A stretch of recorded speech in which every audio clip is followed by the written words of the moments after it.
আমি মাকে খুশি করতে গেলে বউ নারাজ, বউকে খুশি করতে গেলে মা নারাজ। কিন্তু আমি একজন মানুষ, কোন দিকে যাব?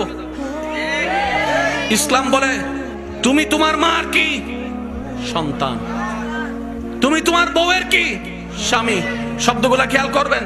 তুমি তোমার মার সন্তান, যার পায়ের নিচে তোমার বেহেশত।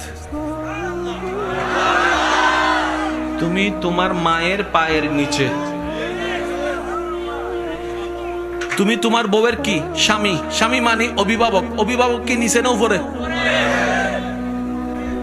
মায়ের পায়ের নিচে তুমি, আর বউ তোমাকে মাথার উপর রেখেছে, কারণ তুমি বউয়ের অভিভাবক। তো উপরওয়ালা তো নিচের ওয়ালা মতো হয় না, নিচের ওয়ালা তো উপরওয়ালার মতো হয় না। এবার সে বলে আমি করব কি? বলে যে শোনো, তুমি মাকে মাথায় রাখো, বউকে বুকে রাখো।